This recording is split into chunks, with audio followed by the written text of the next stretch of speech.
नमस्कार दोस्तों, स्वागत है हमारे यूट्यूब चैनल पे। आज हम जो ऐसे एक टॉपिक लेके आ रहे हैं जो अ, जो भी जिन बच्चों का जो ख्वाहिश होता है, जो गरीब के बच्चे होते हैं, उनका एक ख्वाहिश होता है कि हमें एक राज्य में जो राज्य प्रशासनिक आयोग होता है, जो हर राज्य के थ्रू जो एक एग्ज़ाम होता है, उसमें जो वरिष्ठतम अधिकारी होते हैं, एसडीएम बनने का सपना हर किसी को होता है। क्योंकि आज की डेट में अगर देखा जाए तो सबसे बड़ा जो प्रशासनिक जो पद होता है, जो राज्य आयोग के द्वारा लिया जाता है, उसमें देखा है तो एसडीएम ही होता है। तो किनका नहीं सपना होता है ये। तो आज उन्हीं सब टॉपिक को मैं लेके आया हूँ कि इनका एसडीएम की सैलरी क्या होती है, इसकी जॉब प्रोफाइल क्या होती है, इनके प्रमोशन कैसे कैसे होते हैं। तो अगर देखा जाए तो समाज में एक सबसे प्रतिष्ठित माना जाता है ये जॉब एसडीएम का। और इसमें जो जिस आयोग की तरफ से ये एग्ज़ाम लिया जाता है, उसमें देखिएगा जो सबसे जो टॉप मोस्ट के जो रैंक लाते हैं, उन्हीं को ये प्रशासन ये जो पद है दिया जाता है। ठीक है? और ख़ास करके अगर ये देखा जाए तो ये जो पद है काफ़ी इसका महत्वाकांक्षी है, और ये समाज में सबसे प्रतिष्ठित जॉब माना जाता है। और आपको एक समाज अपने रिश्तेदारों में, जो अपने राज्य में जो रहना चाहते हैं और उन्हीं के बीच रह के जो जॉब करना चाहते हैं, तो ये राज्य स्तरीय जो जॉब है बहुत ही अच्छी है। और सबसे बड़ी बात है कि आप आनंद ले सकते हैं। और अभी देखा जाए तो जिस तरह से जो आईएएस के क्रैक कर के थ्रू जो डीएम होते हैं, उन्हीं तरह से जो हर एक हमारा जो एक राज्य होता है, उनमें प्रमंडल होते हैं। प्रमंडल के अंदर जो हमारा डिस्ट्रिक्ट होते हैं, और डिस्ट्रिक्ट के अंदर भी सब डिस्ट्रिक्ट होते हैं। यानी इन्हीं को बोला जाता है एसडीएम को, सब डिविजनल मजिस्ट्रेट। यानी जो कार्य अगर देखा जाए तो हमारा जो डीएम करते हैं जिला के अंतर्गत, वही काम हमारा एसडीएम को एक सब डिविजनल के अंदर होता है। यानी वो सर्वे होता है। अगर जॉब ड्यूटी की बात करें तो इनका एक 24 घंटे की ड्यूटी होती है। और ये क्योंकि एक बहुत ही समाज में एक प्रतिष्ठित जॉब है, ये क्या है 24/7 जॉब है। और ये देखा जाए तो काफ़ी एक महत्वपूर्ण और समाज के लिए एक काम करते हैं। और ये देखा जाए तो हमारा जितने भी सब डिविजनल में जो हमारे जितने भी जो हमारे विभाग हैं, वो सभी विभागों का क्या होता है, ये हेड होते हैं। मेन रूप से टैक्स विभाग इन्हीं के अंतर्गत आता है।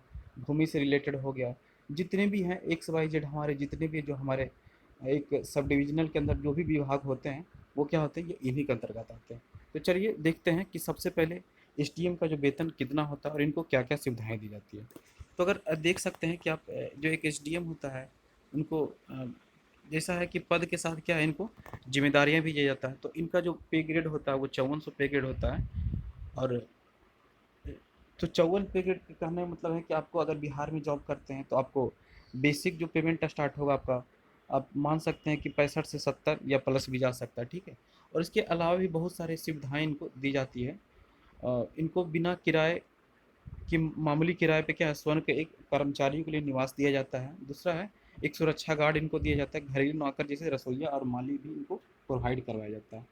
इसके आगे बोला जा रहा है कि इसको एक आधिकारिक वाहन भी दिया जाता है जो कि सायरन वाली होते हैं। क्योंकि ये क्या होता है, एक मजिस्ट्रेट होते हैं, जिनको एक सायरन वाली गाड़ी भी मिलती है। एक टेलीफोन कनेक्शन मिलता है जिसका बिल क्या होता है, सरकार द्वारा क्या किया जाता है, भुगतान किया जाता है। ठीक है? अगर अगर नेक्स्ट इसकी बात करें कि और भी इनको कई सुविधाएं मिलती है, जिनका बोला है कि बिजली का भुगतान सरकार द्वारा किया जाता है। राज्य भर में आधिकारिक यात्राओं के दौरान उच्च श्रेणी की क्या होता है, आवास की सुविधा मिल जाती है। यानी कहीं भी अगर ये कहीं पे जाते हैं ट्रेवलिंग के लिए, तो इनको क्या है, आधिकारिक यात्राओं के दौरान उच्च श्रेणी आवास की सुविधा मिलती है।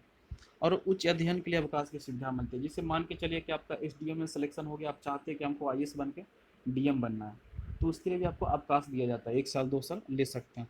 पति पत्नी यानी पेंशन भी मिलता है पत्नी को। ठीक है? अगर बात करें कि कि इसके बाद देखिए, ये आपका देख सकते हैं कि इस तरह से किचन मिलता है। और सुरक्षा गार्ड की बात करें तो इस तरह से आपको सुरक्षा गार्ड भी हमको एसडीएम को प्रोवाइड किया जाता है। ठीक है? और ये देखिए टेलीफोन बिजली का जो कनेक्शन इनको भी सरकार के द्वारा प्रोवाइड किया जाता है। इसके बाद अगर पदोन्नति की बात करें तो अगर इनका जो प्रमोशन क्या होता है, तो प्रमोशन देखिए जनरली अगर आपको बीपीएससी में सिलेक्शन होता है, तो आयोग के द्वारा क्या किया जाता है कि विभागीय समर्थन समिति के माध्यम से बीपीएससी द्वारा भर्ती अधिकारियों को दी जाती है। मैंने आपको अगर पहला जो आपको पदोन्नति मिलता है वो 8 से 9 साल बाद मिलता है। और इसके बाद आमतौर पे अधिक से अधिक क्या है, 1 या 2 पदोन्नति मिलता है, उसके बाद ये सेवानिवृत्त हो जाते हैं। ठीक है?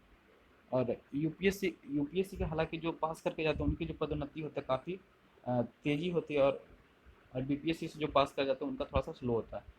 क्योंकि पता है, क्योंकि यूपीएससी वाला जो पास करके आते हैं डायरेक्ट, वो भी पहले एसडीएम ही बनते हैं, डायरेक्ट डीएम कोई नहीं बनते हैं। एसडीएम के बाद इनको क्या होता है, डीएम बना दिया जाता है तुरंत ही। और यही जो हमारे राज्य स्तरीय जाता है उनको, ये नहीं हमारा एसडीएम से उनको डीएम बनने में काफ़ी टाइम लग जाता है, वो 8 से 9 साल भी लग सकता है। ठीक है, अगर इसकी बात करें तो इनका जो नियुक्ति होता है, अ, देख सकते हैं कि सबसे पहले होता है सब डिविजनल ऑफिसर होता है जिसको एसडीएम बोलते हैं। ठीक है, और उसके बाद एडिशनल कलेक्टर बनते हैं जिसको एडीसी बोलते हैं। उसके बाद जो इनका पोस्टिंग होता है डिप्टी डेवलपमेंट काउंसिलर यानी डीडीसी बनते हैं, और लास्ट में डिप्टी कमिश्नर बनते हैं। ठीक है, उसके बाद देख सकते हैं आप कि अंडर सेक्रेटरी या डिप्टी सेक्रेटरी बनते हैं, ज्वाइंट सेक्रेटरी बनते हैं, एडिशनल सेक्रेटरी बनते हैं, लास्ट में स्पेशल सेक्रेटरी बनते हैं। और ये सब अगर बात करें तो यो जो यूपीएससी का जो क्वालिफाई करके जो बंदे आते हैं उनका ज़्यादा चांस होता है कि यहाँ इस पद तक ये पहुँच जाते हैं। तो ये सब अगर देखा जाए तो एक बहुत ही प्रतिष्ठित जॉब माना जाता है। और देखा जाता है कि ये अगर समाज में बहुत ही प्रतिष्ठित होता है, और ख़ास करके जो राज्य स्तरीय होता है वो आपको जो आपका जो पोस्टिंग होगा वो आपके राज्य स्तर का ही होगा, यानी आपको राज्य के अंदर ही कहीं भी आपको ड्यूटी लगा दिया जा सकता है। और सबसे बड़ी खासियत है कि आप अपने रिश्तेदारों के साथ रह सकते हैं। और आईएएस में क्या है कि आपका अगर कैडर डिफरेंट मिल जाता है तो आपको दूसरे स्टेट में भी आपको जॉब करना पड़ सकता है। लेकिन हमारा जो एसडीएम होता है वो राज्य के अंदर ही जॉब दिया जाता है। ठीक है, और भी अगर बात करें तो देख सकते हैं कि बहुत सारे ये प्रतिष्ठित जॉब है। इस तरह का आपको घर भी मिल सकता है जब आप क्वालिफाई करिएगा, रहने के लिए क्वार्टर भी मिलता है सभी लोग को, बहुत ही अच्छे अच्छे क्वार्टर दिए जाते हैं। तो इसके लिए एक चीज़ है कि आपको टॉप रैंक आपको हासिल करना पड़ेगा। तो दोस्तों, अगर ये मेरा वीडियो अच्छा लगे तो प्लीज़ लाइक करें और सब्सक्राइब